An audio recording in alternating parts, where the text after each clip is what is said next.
A very, very good morning to everyone who have come and joined this webinar organized by Brainwave University.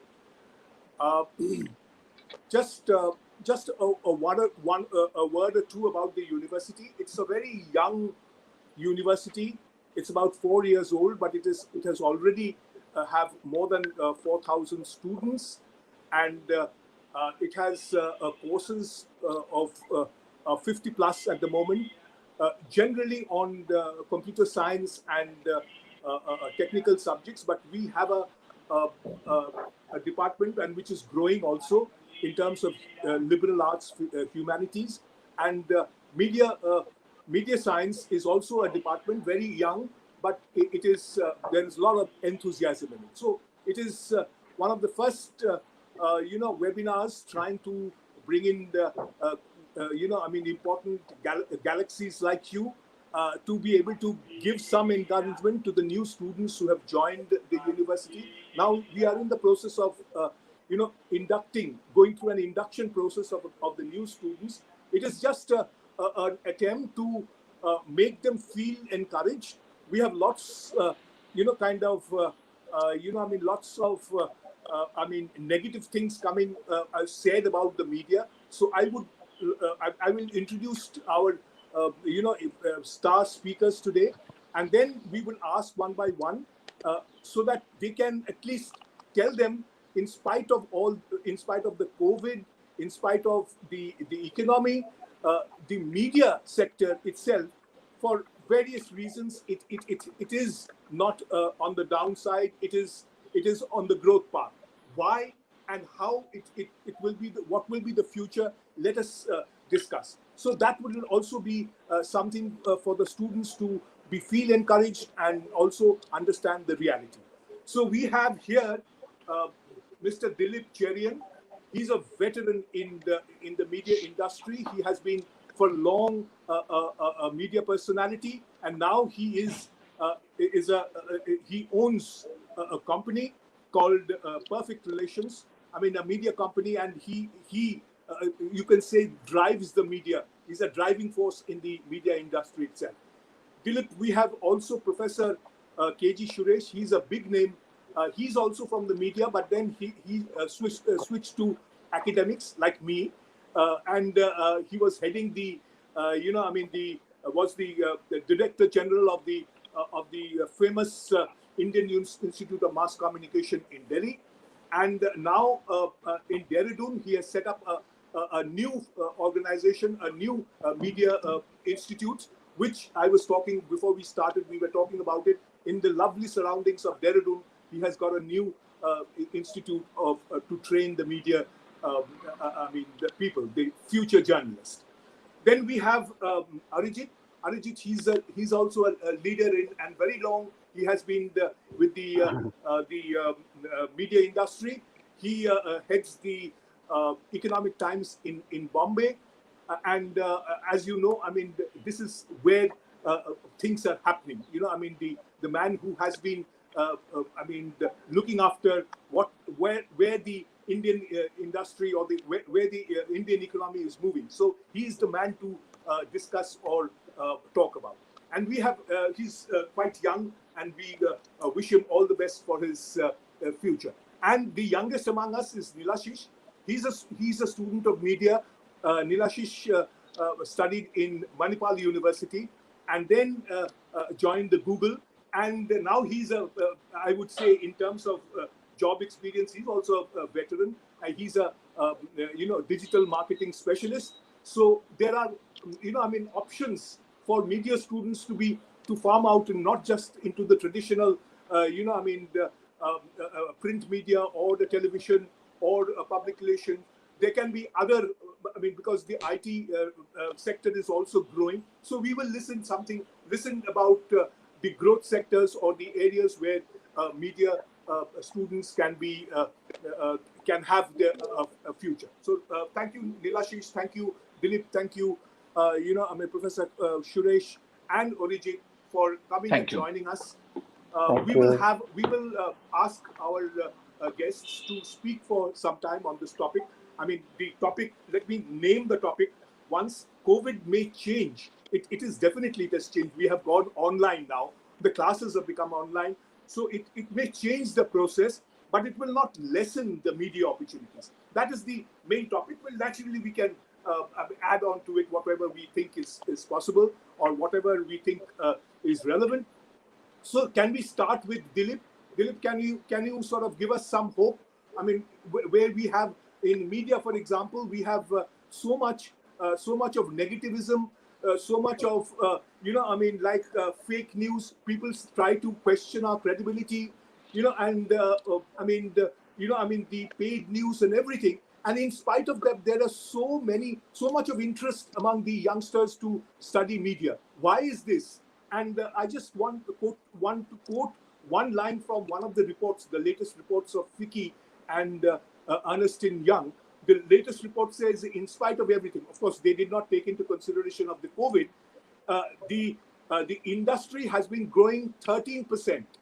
And I mean, it is already a 1.67 trillion rupees industry. So there is a lot of hope with the industry, the media and entertainment industry. So why is this, and why the students, in spite of all the criticism that we have with the media, why are they so enthused about the industry itself? Dilip, please.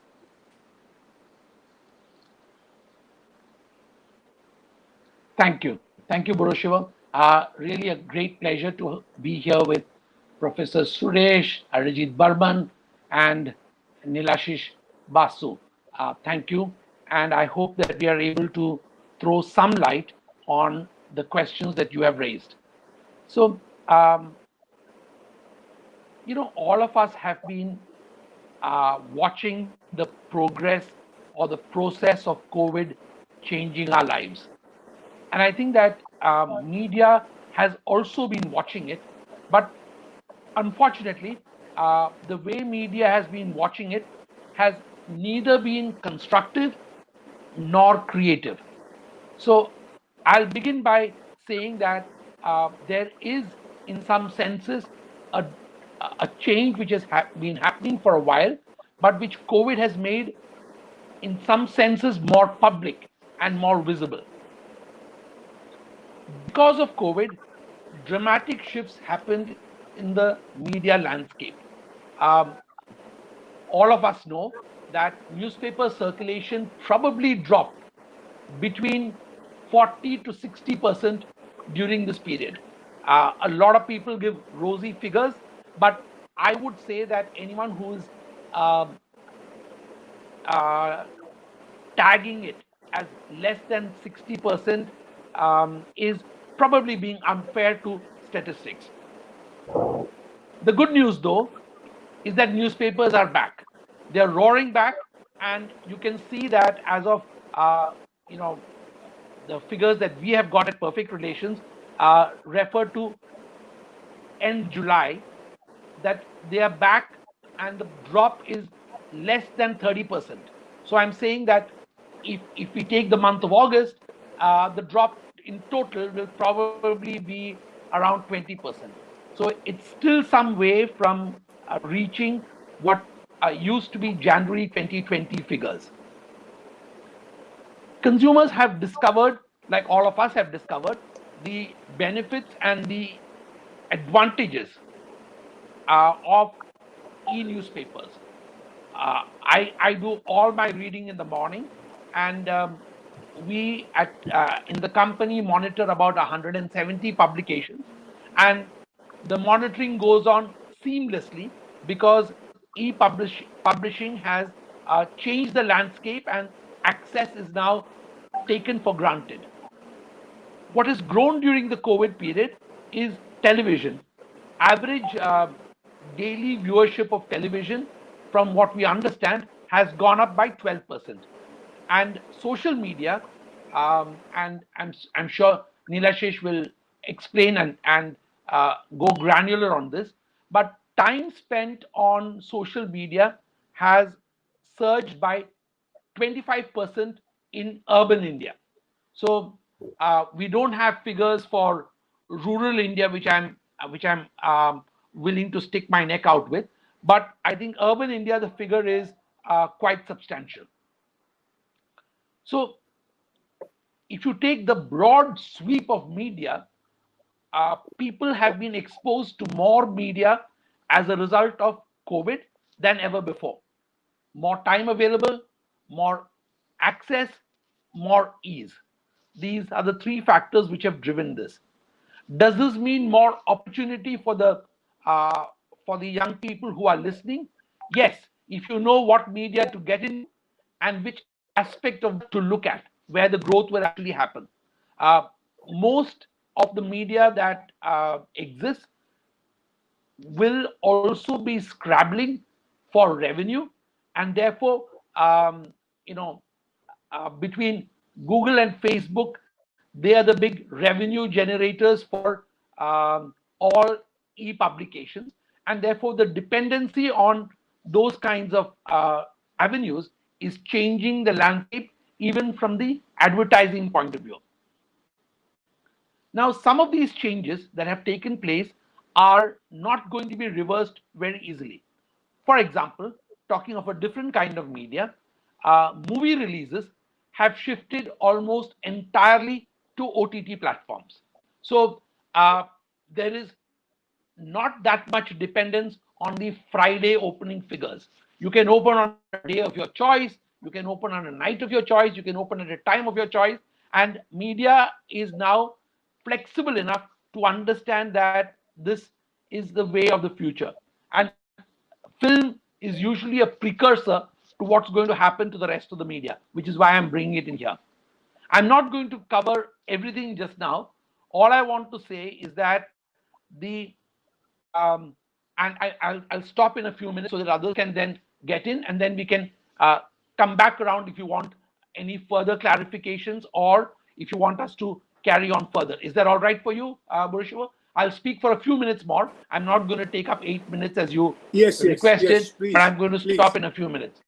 So the shift, the shift that has happened is that TV reportage from the ground has shifted to news reporters reporting from studios. So crowdsourcing of stories has become much more both viral and viable. People are depending on your friendly neighbor, the bystander, the person on the spot to get on the spot coverage, which earlier used to be the realm of television reporters.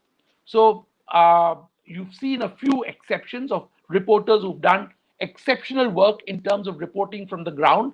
And I need to call out Barkha's efforts, for example, with the people who are walking back home, and they the reporting style and the ability to singularly carry your story without the paraphernalia of cameraman, assistant, someone giving you the script to read, etc., is now in the past. So if you want to be a skilled media person in the future, you have to recognize that what you see in COVID and what you have seen in terms of reporting is going to be the style in the future. And why am I so confident about that? Because of the pressure on revenue, newspapers and television channels and um, websites which carry news are all going to be dependent on multitaskers who are awake, alive, and alert 24/7.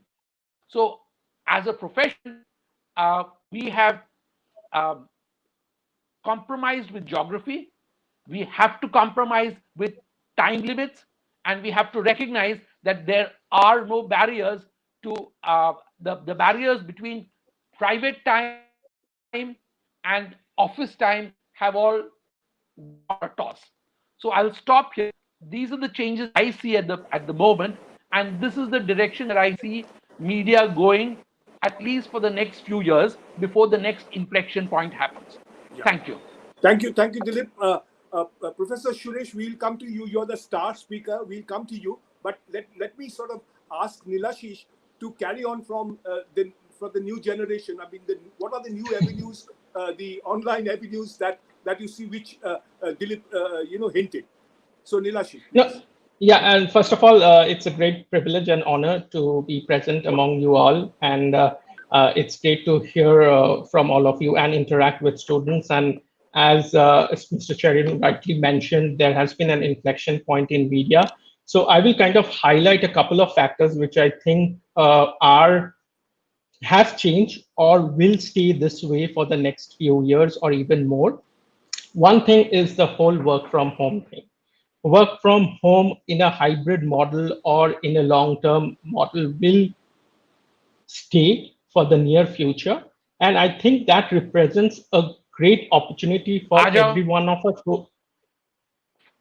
that represents a great opportunity for every one of us in the media, because it's becoming e-everything. It's e-education, e-shopping, e-entertainment. So that represents opportunities for folks and students who want to be present in these fields. Uh, People are spending much more time on OTT. Netflix subscriptions have hit off the roof. So I think there are a lot more opportunities because people have more time in their hands. People want to utilize their time in the meaningful way. So that gives an opportunity for students, for creative professionals, for people who want to make meaningful content. There are more avenues and opportunities to do that. So I think that the shift that has happened in the form of the way we work is going to have a positive impact on media. Yes, advertising revenues are down in the short term because companies did not have an opportunity to sell their products. They didn't want an opportunity to advertise. But slowly things are coming back. Newspaper subscriptions might have gone down, possibly due to misinformation. I know for a fact that a lot of housing societies simply did not allow newspapers into into their housing societies because of unfounded fears. So I think there was a greater need for information and news during these COVID times, which has not gotten over. It is going to continue, and we need more information rather than less. The way information is disseminated, the platform and everything might change, but the process of gathering information, the process of putting it together, those talents are still required. They can move from one platform to the other, but the essence will still stay the same. So that's what I feel from mostly a media consumer perspective, somebody who has gone through the change. From my own personal example, my dad, he would only watch television.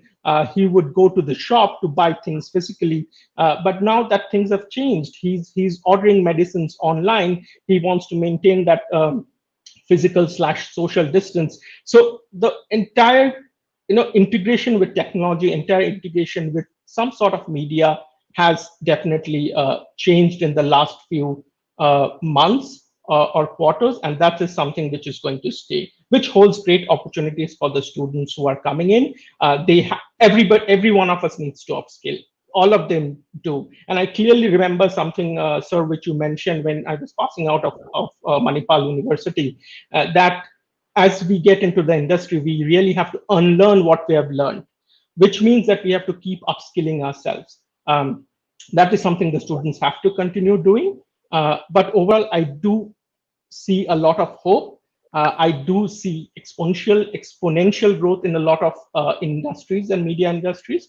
So there might be short-term pain, but definitely we are in for, if folks are in for the long haul, there are much more opportunities there. Yeah, Nilashish, we'll come back to you again. Arijit, could you back up our ideas about what, as Dilip said, that the print is coming back? I mean, how far the print is coming back? We found in the report, at least the FICCI report, that the growth in India, the print had continued to be 3.4 or 3.5. I mean, in terms of the other, sectors, print has been growing. So what is your idea on how it can grow? How it does it, combine with the digital platforms, and how does it grow? what are the opportunities? Yes, please, Arijit. Roshimda, thank you for having me here, and good morning to everyone. Uh, See, print is facing a bit of an existential crisis, largely because, as Nilashish and Dilip also said, that because of the fear psychosis regarding COVID, people are just scared to pick up the physical paper. So that definitely has impacted circulation, and with that also advertising. But um, most print organizations have also realized over the years that the reading habits are changing. And mind you, print in India always survived because it's a matter of habit. I remember we were told when we were growing up that if you have to learn English, read the Statesman. If you then in college, New York Times, Guardian, Washington Post, we didn't have much access to it. We would go to USIS library. So they were aspirational brands. So and then over the years that I've been working, it's in newspapers, it's always in India been the medium of record, right? I mean, you go to a newspaper to cut the clutter. I mean, television, where I've spent 9 years in television, and I've seen it evolve. It's become rather noisy in the studios, if I can put it politely. So, print organizations have also realized over the years that you cannot just be a standalone player. You have to have digital as a very key component of your overall strategy. Because if people in the 30 to 50 and above, are habituated reading the newspapers, millennials, they consume news largely on different platforms, and digital is the key. So print is also going back to the drawing books to work and look at a far more integrated strategy of integrated newsrooms. Uh, and these days, it's a reality that the news breaks on Twitter, or even if it's a video clip on Instagram, and and newspapers, uh, when they report the same news, is it news or is it more analysis? So newspapers are becoming magazines in that sense, becoming more analytical, along with obviously large breaking news. But most cases, breaking news part happens on digital, and print has to, then take the story forward, give you far more perspective, far more in-depth reportage, and stay relevant 24 or 12 hours later. So that's what is happening. Okay. We are combining rather than working in silos. So print, digital, it's all together, and for a much more comprehensive offering. Okay. Arijit, thank you. We will come back again. Professor, you being there in the media, both on this side as well as that side. I mean, you have been a working journalist and then now a very renowned teacher.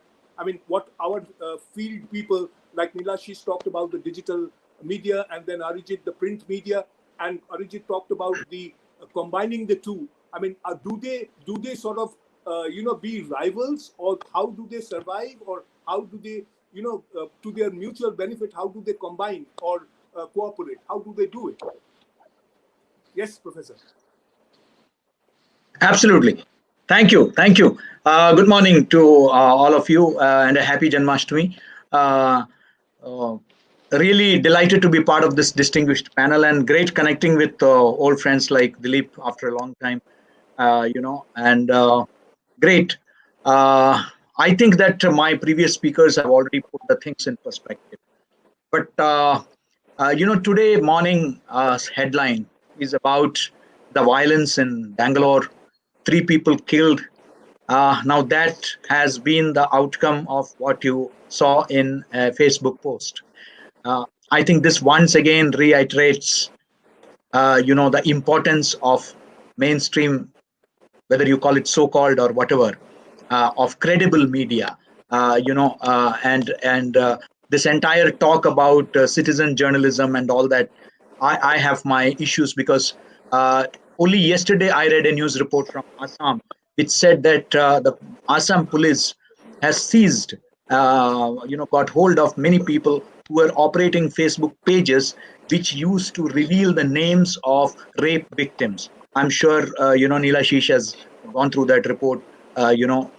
So now this is being dished out in the name of citizen journalism. I have my total disagreement with this term citizen journalism, because you can't have a citizen doctor, you can't have a citizen engineer, you can't have a citizen chartered accountant, so you cannot be having a citizen journalist. You can call him a citizen communicator, you can call him a tech citizen, a content creator, but not a journalist. Journalism is a profession, and we are all trained professionals. That calls that emphasizes on the need for journalist training. That's very critical, and that too in an era when we are dealing with problems like fake content. Again, I have a reservation over the terminology fake news, because for me, fake news is an oxymoron. If it is fake, it cannot be news, and if it is news, it cannot be fake. News is a processed product. I've been a journalist for 35 years, and I know that how much I put in before a tip-off turns into a news. I convert into a news because that a lot of fact checking goes into it, a lot of verification and cross verification goes into it, a lot of sourcing goes into it, a lot of I take into account aspects of libel, slander, defamation, IPC, CRPs. Only then my desk clears the story. So if it is news, then it cannot be fake. It can be anything. It can be content, it can be disinformation, it can be misinformation, whatever you call it, but please don't call it fake news. We are denigrating news by calling people as journalists, untrained people as journalists. We are again denigrating journalists. Let's not give credibility to these people. Having said so, I'm really delighted that you have organized this talk on a very important subject, because I see some prophets of doom writing the obit for print. I believe that it's early days. Print in India has reinvented itself.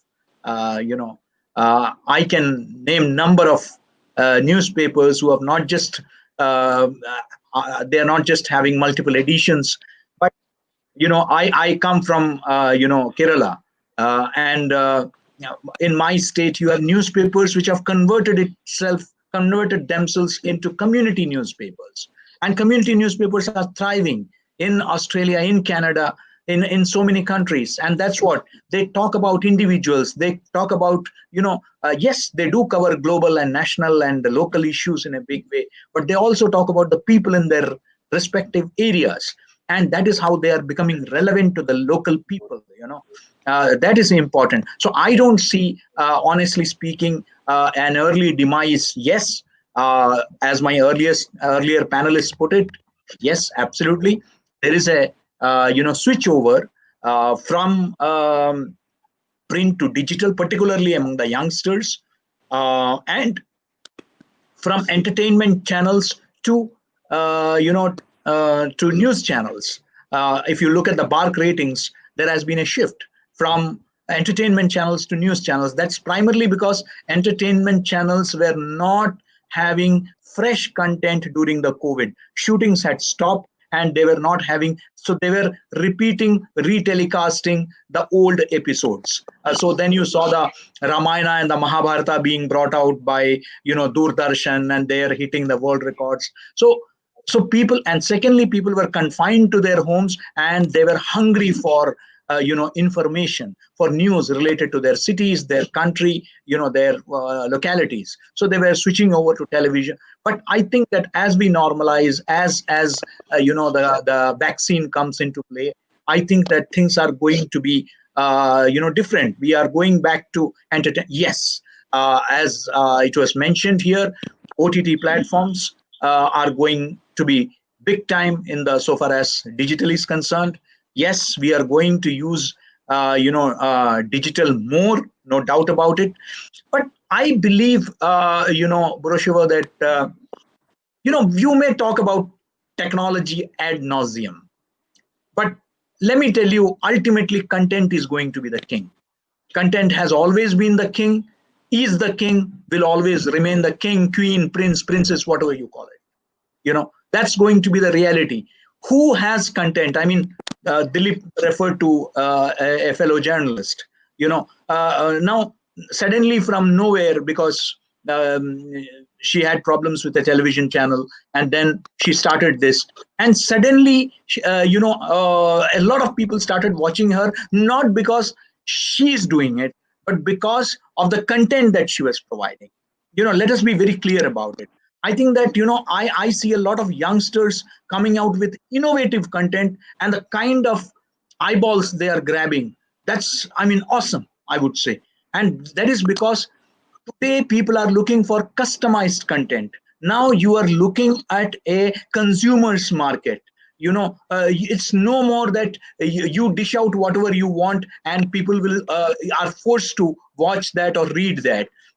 Today you are looking at people who want to, I mean, today, come to think of it, the same COVID also saw a 34% drop in FM radio stations, audience, because people were not traveling and not using the FM during their journey. So, but it saw a gradual rise in podcasts. Podcasts have grown like anything. Today, big media houses are investing in podcasts.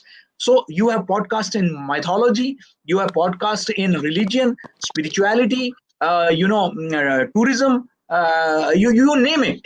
People are coming with podcasts. Recently, a friend of mine informed me that he has started one only on poetry, and there's a huge audience. He just started it, and so things are. People are looking for people now. Technology has enabled you to actually go for customized content where, as per your choice, you have the content. uh, Last but not the least, because I'm sure that more points will come up during the deliberations, I would say that technology is important, but as I said, content, that's going to be very important. Research is going to be important in the coming days. Sorry, I mean, I am also a Google user, but research has been replaced by Google search. I think that we need to go for actual research, going back to the books. It could be ebooks, it could be Kindle. I mean, I don't mind. I mean, but the thing is that you need to, the knowledge base has to be widened, because only then good content will come. The superficial, please believe me, right now, yes, some of the channels are getting attention because of the loud mouths, because of the shouting brigade and all that, but this is a temporary phenomena. Let me tell you, when I talk to my media students across the country, they are not at all happy. They ask me, is this journalism? And I tell them, no, it could be entertainment, it could be debate, it could be anything, but it's certainly not journalism. Journalism is ground level reportage. That is what you have to do. So, ground level reportage, more credible information, whoever provides, whether it is a newspaper or a television channel or a digital platform, whoever comes with credible, authentic, reliable, custom built information, he or she will survive. So this is going to be the survival of the credibilist, if I may use that term. Yeah. Thank you, Suresh. Thank you. I mean, coming to Dilip, we have lots of people waiting to ask questions. Before we go to the questions, Dilip, very in brief, what you had given a very positive picture. Both Suresh is also, I mean, talking about it. The others too. I mean, just as he said, that technology is an enabling factor, but we also know the dangers of technology, like I mean, I mean, repeating things, or like creating fake news. I mean, and the distribution. I mean, we are talking about the WhatsApp University, like things like WhatsApp University. But I mean, we also know that, for example, there are the artificial intelligence coming up. the robots. I mean, they are replacing even, say, coding. I mean, in IT, they are replacing coding. How much can that affect? I mean, the technology at one hand is enabling, and at the also taking away opportunities, human opportunities. What do you think about that?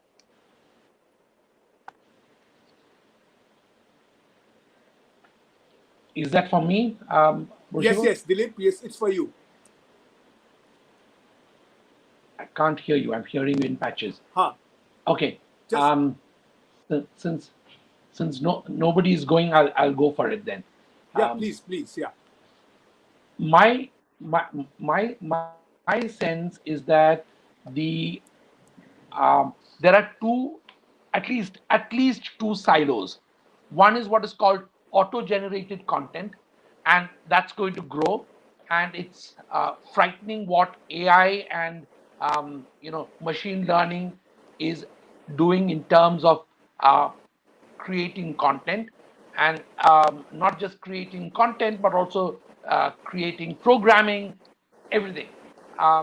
That's something that is going to be uh, very critical in 4 or 5 kinds of businesses initially. The biggest place where it's going to replace um, human talent is in sports score reporting the scores of matches. So you will get your match scores at a blinding pace, with commentary attached, with research attached. All of that will happen at a very fast pace. The second thing that's going to happen, second area where you can see this going to affect things, is in reporting on quarterly results, something that Arijit, for example, is intimately aware of. The speed with which these these bots can analyze and give you percentages, quantify numbers, play with them, is actually has to be seen to be believed. And a lot of companies are currently using this in-house. A lot of analysts are using this in-house, but over a period of time, I suspect that this will penetrate through the walls of media, and media will find it convenient to use this. A third area where beginning to be more dominant is, for example, in things like product reviews. Now, you may think that these are all small silos, but these are all areas of media reporting, which are now getting more and more dominated by the need for speed and the greed for lowering costs. So you are finding that uh, expensive human beings are going to be replaced, at least at the first level of interaction, by machines, and then humans will come in to add, in inverted commas, what I think Professor Suresh, in a sense, referred to add a human touch. So it may not be the Google search that um, Nilesh is competently providing all of us, but it will be definitely one layer of, I would say, uh, artificially generated data or output, on which a human layer comes in. So what is actually going to happen is the kind of human overlay that is going to find employment has to be necessarily high value, it has to be high knowledge, and it has to have new levels of empathy and uh, expressions of human content, which a machine will find difficult for a certain period of time to be able to replicate quite easily. So, to my mind, there are opportunities, but opportunities are going to be limited for high quality, high speed individuals who have the skills and the multitasking capabilities to be able to do this very fast and provide the overlay which makes some of these news items much more human. So it's not going to replace somebody who's going to interview a migrant worker on his way home, or her home. It's not going to replace a new film actor who wants to comment on another film actor's suicide. That's not going to happen. But what is going to happen is that some spaces within the media are going to require very high speed, very high quality human overlays over what is going to be produced by machines. I'll stop here. Okay, okay. Thank you, Dilip. Before I go to the others for a short reintroduction or reassessment, I would ask the audience. They are eagerly waiting. If you have any questions for the speakers, please do ask. Go shoot. You start talking about. There is one. The one question already. Since we are in the job crisis in many fields, will it be the same for media platform as well? Especially, we were asking this question. Assuming and Dilip answers it. I mean, there will be high quality. The demand for high quality, especially for students going to pursue their degrees in the upcoming year. How difficult it is going to be? Yes, Arijit, will you try this? I mean, how difficult it will be for students? I mean, they are in a kind of a dilemma. What would be the fate of the youngsters? Arijit, any suggestions? So, I mean, what I would say is, as Professor Suresh rightly said, that content is and will always be king. So, our quest, human quest for information will be relentless. COVID, no COVID, print, digital, television, it's all about information. So, as long as there is, this need for information, the relevance of media will remain. So for students, obviously, if you embrace technology and if you are open to multitasking, we are not going to see just just a print reporter. We are now going to see someone who can write, who can shoot a video, who can possibly even do a podcast, uh, tweet, do everything. So therefore, uh, I would say that there could be some issues currently as organizations also reorient themselves.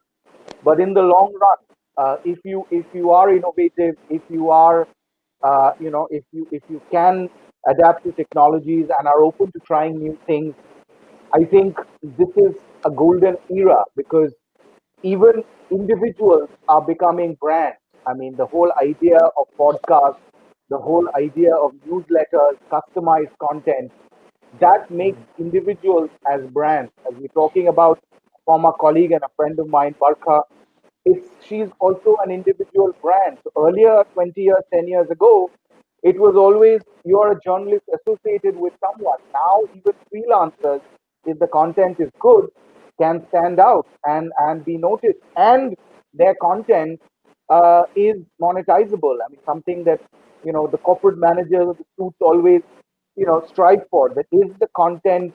Can it be monetized?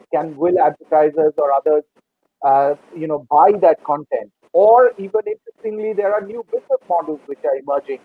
Subscription-led digital platforms are emerging, which is breaking the traditional norm. So this is actually, I would say, you know, with every crisis comes an opportunity, and we are seeing the same happen in media as well.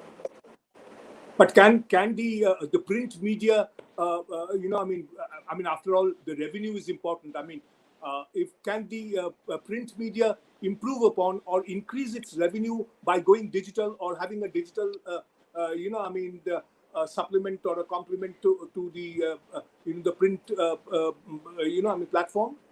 Yes, Is it of possible? course. Because, yes, it is. It is, and it is happening because, as I said, I mean, there is the younger generation. They consume content or news content largely through digital platforms, and you cannot have these silos, print, new, and digital.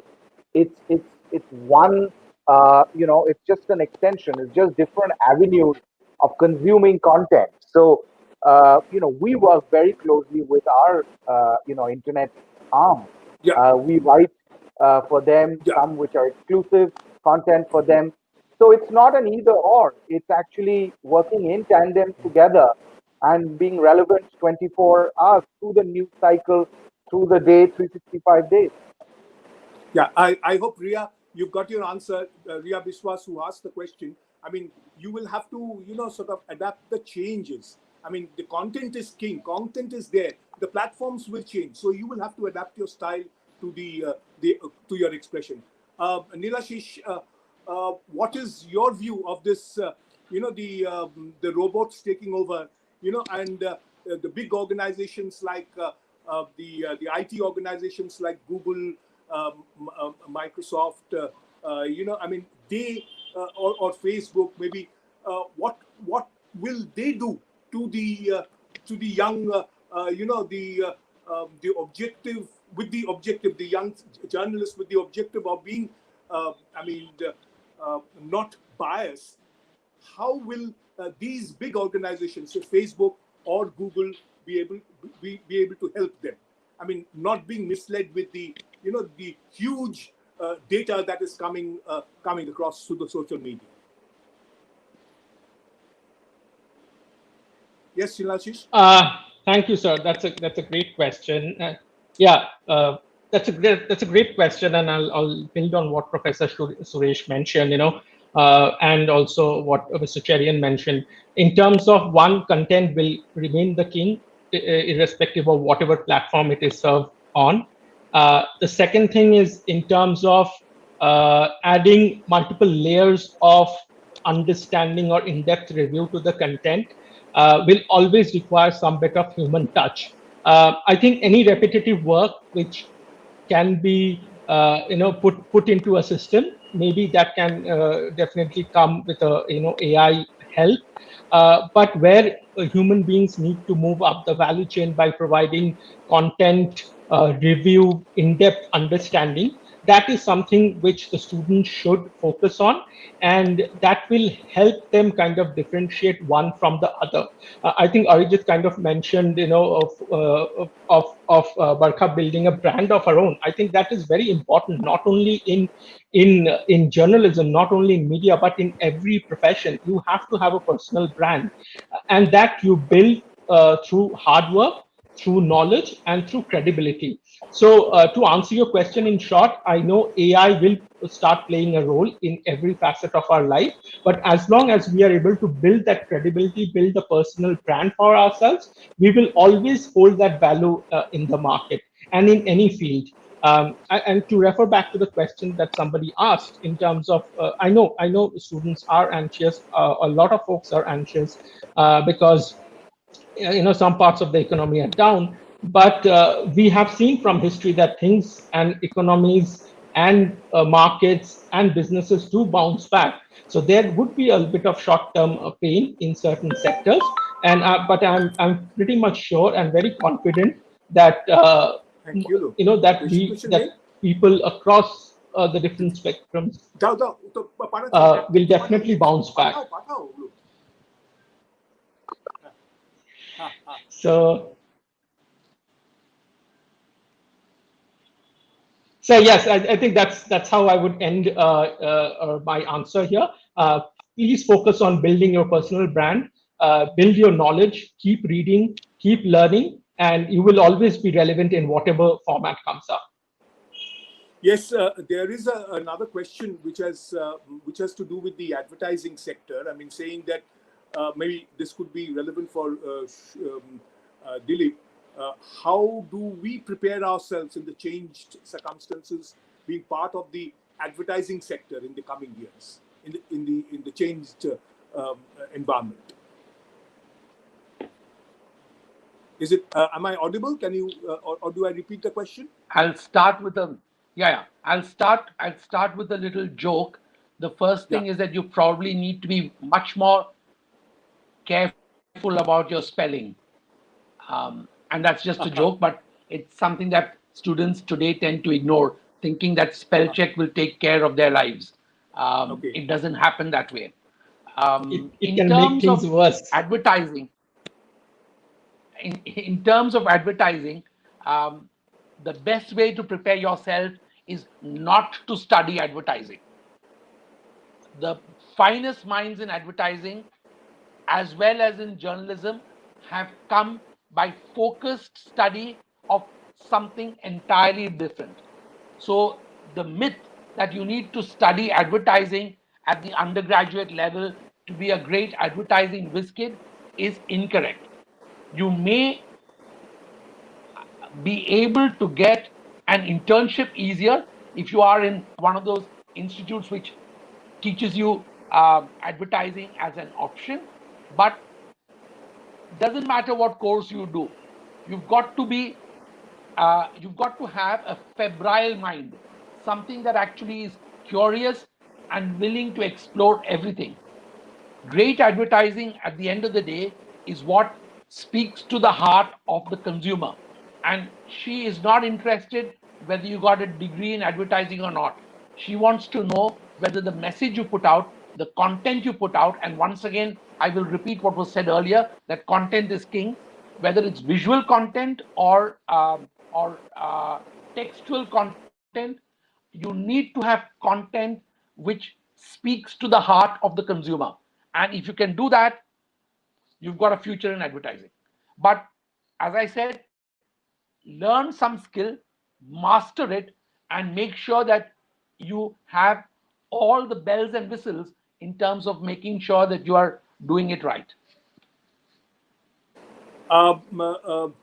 Professor Suresh, I mean, as the question was raised by,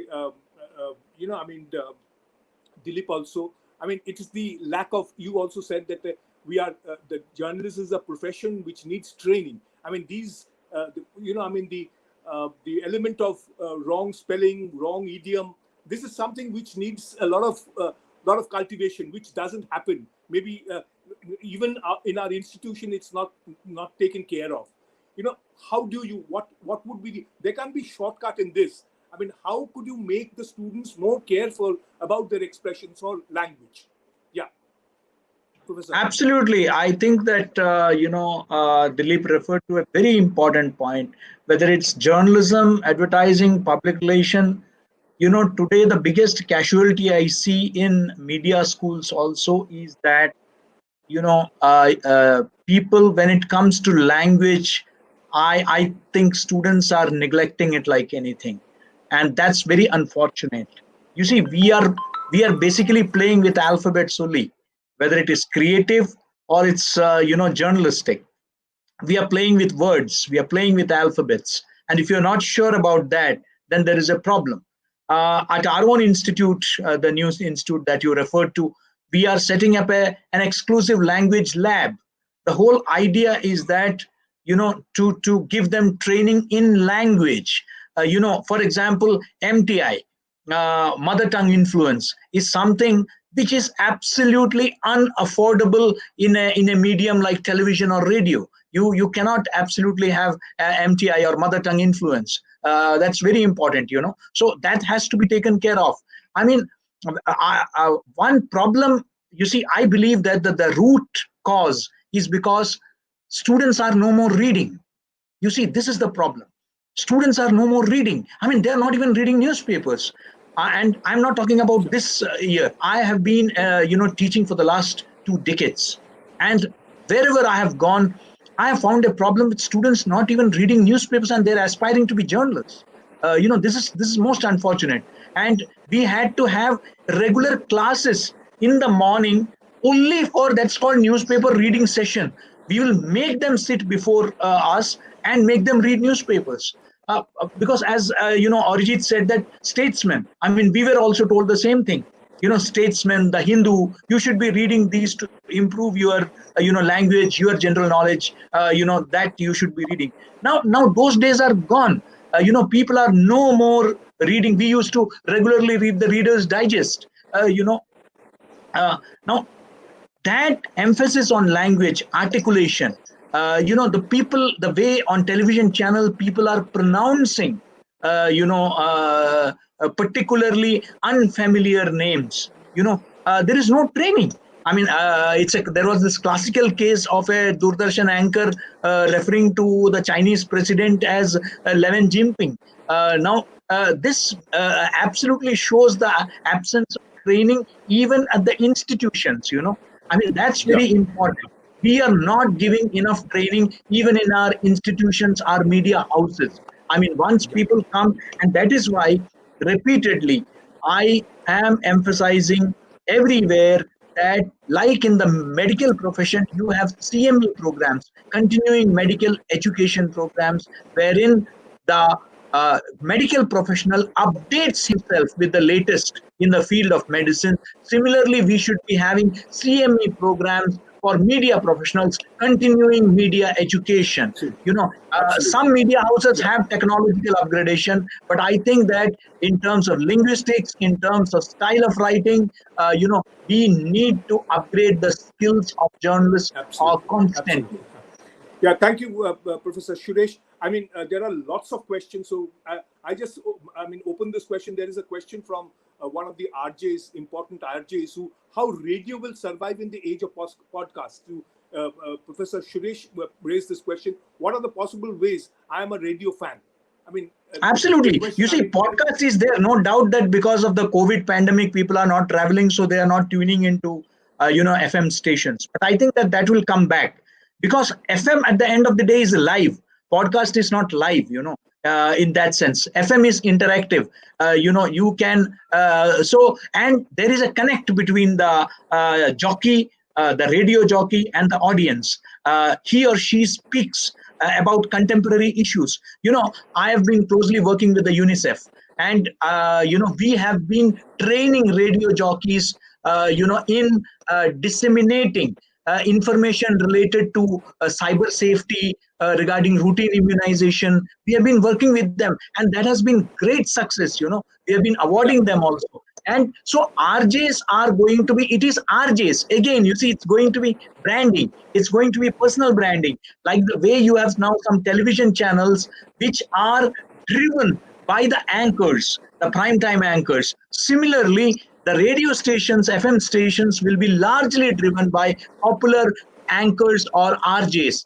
They are going to drive it. And again, you need to have, you need training, in voice modulation, in, your language skills, and you have to be connected to what is happening at the grassroots level. Only then will you be able to communicate with the people at absolutely, large. absolutely. I mean, like for example, I mean, you are so positive. Things are. I mean, how things have changed. I mean, people when the television said that was the end of radio, but the radio came Yes, back. Radio came back absolutely. in FM style. I mean, now, I Yes, mean, there may be podcasts coming. That doesn't mean that radio jockeys will be held back. I mean, there will be a yes, new birth to it. There is yes. another question here. I mean, anybody can answer. During COVID lockdown, many have stopped reading newspapers, and many core newspaper readers have shifted to online media. And I think do Arijit should you answer still that. think that after COVID, those people will shift back from online to printed newspaper? Arijit, any idea? Will they shift back? So they will shift back. They will, but not everyone. Let's be realistic. I want to shift back because I am just. It's as I said. It's a matter of habit. If I am, I mean, if I'm just habituated reading the physical form, no tablet or no phone can replace that. It's a one-on-one association. So, whereas, I mean, there are a lot of young people who are comfortable consuming their news on a digital platform. So, as I said, the way we look at it, we are integrated media house, and the way we look at it, it's that it's not either or. It's not that we are competing with our online properties. It's working together so that we can capture everything that our readers across the age group they want or aspire, whether it's short, like short bursts of news or more analytical form, deep dive or edit or opinion or breaking news. They should come to us, and whether they're coming to us on digital or online, it's the same. I mean, so to answer the question, some people will come back, but not everybody would. Yeah. So there is another question. Maybe Dilip could try this. People say media is sold as it works for its own profit. we have seen media manipulation in lots of cases because people believe what they see. So where is the media standing between real and real? REEL, real and real. That's the question. Where do we stand? First of all, whether do you believe that media has been sold? There may be some sections, but the generalization that media is sold, that has to be questioned as well.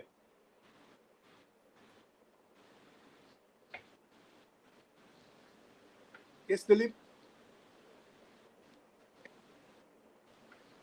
Dilip, can you hear me?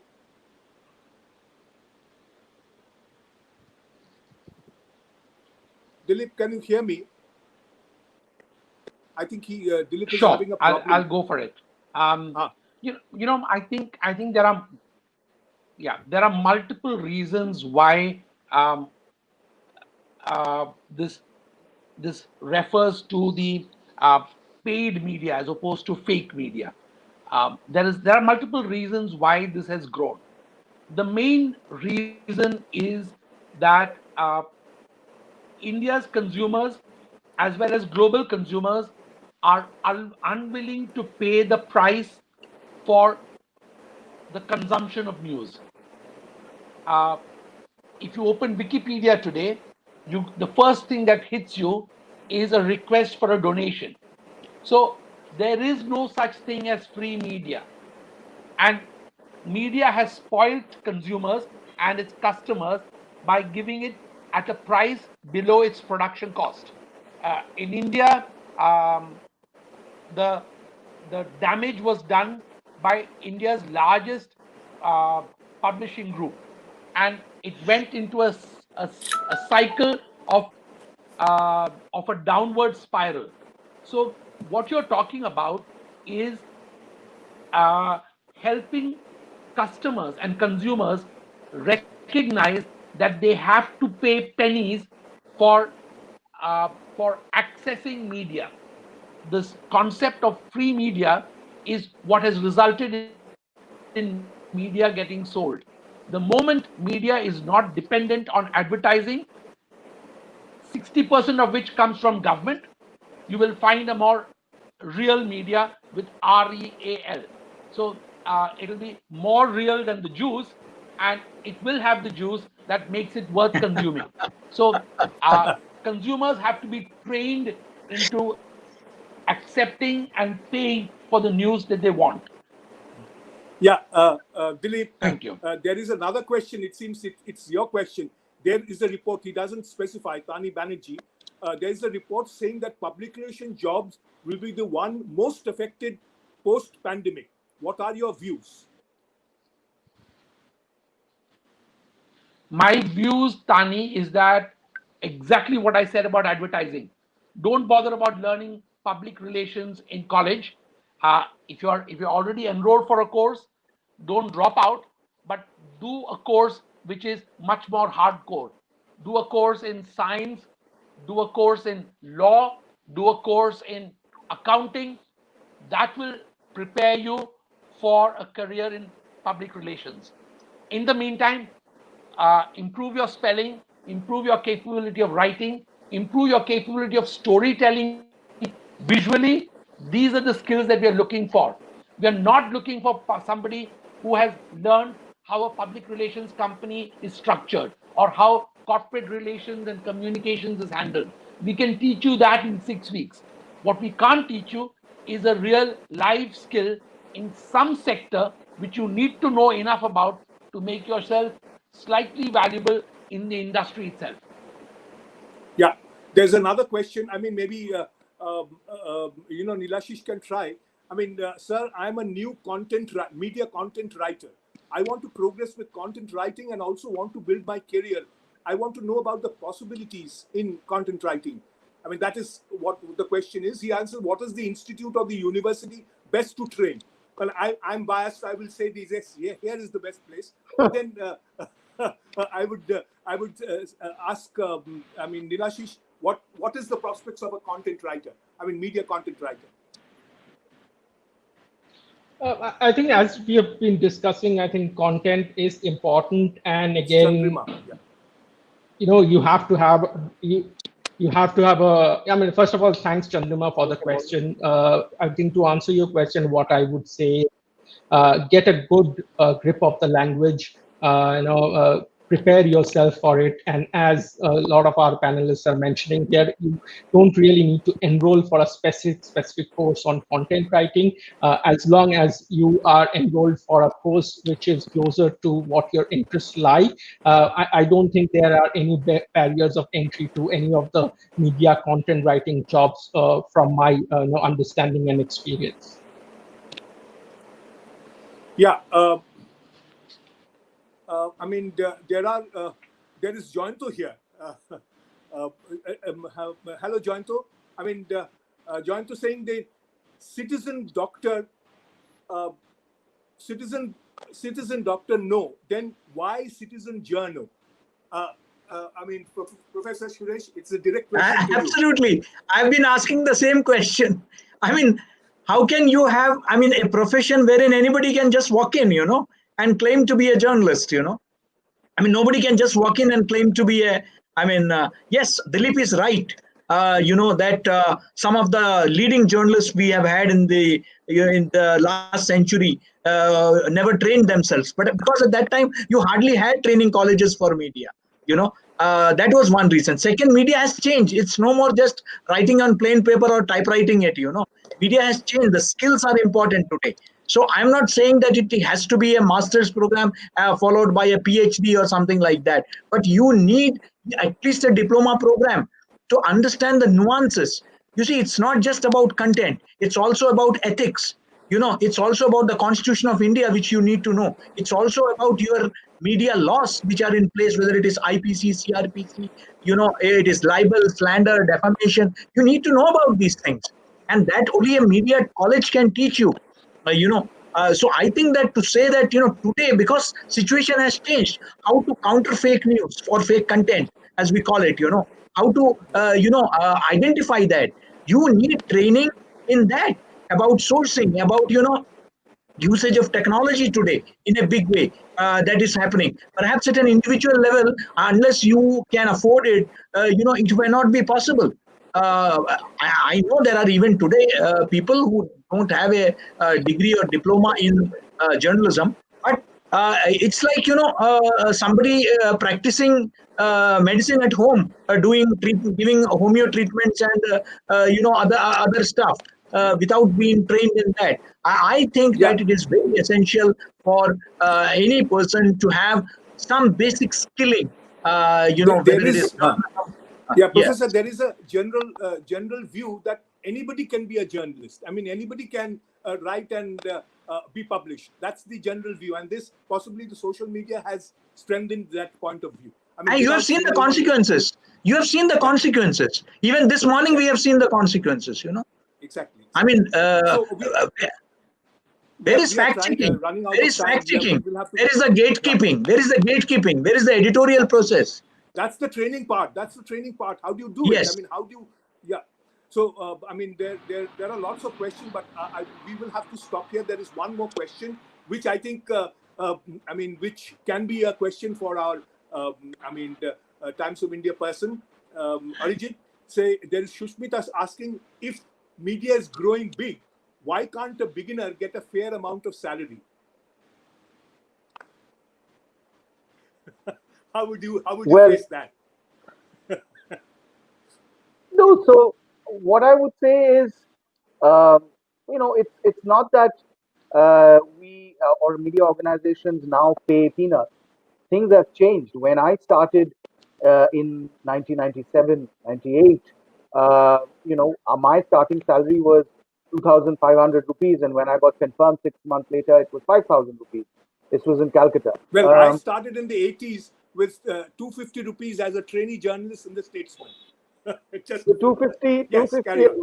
later became 2,500, I guess. So no, so if you are comparing yourself with, with say a corporate job or a banking, or a pay packet of a law firm, then it's a hopeless game. But there is, things have changed, things have improved. we may not pay. We, when I say it, I'm referring to media as a whole. But tenure from what it was, it's improving. There is definitely room or scope for improvement. But that's where the role of the specialist. If you are a specialist, if you are just you beyond being a general writer on everything, if you really specialize and drill deep, people do recognize such talent and are willing to pay a premium, even Yeah, I even at, think. even at an early stage. Yeah, I think, Professor, you might corroborate that things like the low pay are mostly by the exploitative, the fly by night kind of, the media houses or which have just come up without any tradition or something. They are the low payers. But generally, the established media houses, they pay well. I mean, if you are good, they will pay well. I mean, it is some organizations which have dubious beginnings. Maybe they are the people who, without any training or something, they are the, they pay, a meager sum. What is your view, Uh, Professor? Professor, generally, English, publications certainly, pay you a comfortable salary. Unfortunately, I don't see that in language media. In fact, there are some leading, I don't want to take names here. They just provide you with an ID card and they say that you earn for yourself and earn for us also. And they are the big names, I don't want to Yeah, name them. yeah, But the fact is that, somewhere I also hold, I have a different view. I know that some people may not agree, but I believe that, we used to have that institution called the wage board. That has now been, totally diluted, merged. it has We had the totally working journalists act and all non-functional. those things. I think that continues to remain relevant. If you want the fourth estate to be strong and vibrant, you have to ensure that the contract system has actually eroded the independence of the journalists in a big way. And I think the wage Yeah, board, the Working Journalists Act, should be revived. That's very important, because that only can exactly. guarantee. But even they were not being implemented honestly at the ground level. Though in fact, leading employers went to the Supreme Court against the last wage board. That was Yeah, unfortunate. But yes, some of them are really paying good.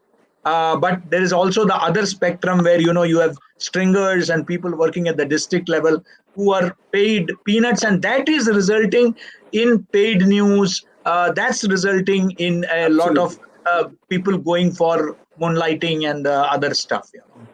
Yeah, Uh, absolutely. I mean, with that note, there has been a lot of, we have covered a wide spectrum of areas, and each of our speakers have been very positive about the profession. And as Professor said, that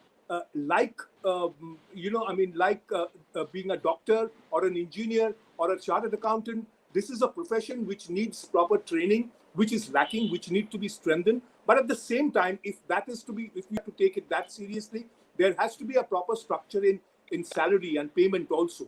That is also has to be ensured. Otherwise, we will not be able to attract the brighter students. Or we have a lot of interest among the youngsters. They want to join. I have seen people who have left, say, 3 years of engineering and joined communication, studying communication in my universities. That happens. They have, but maybe there is no structure at the end.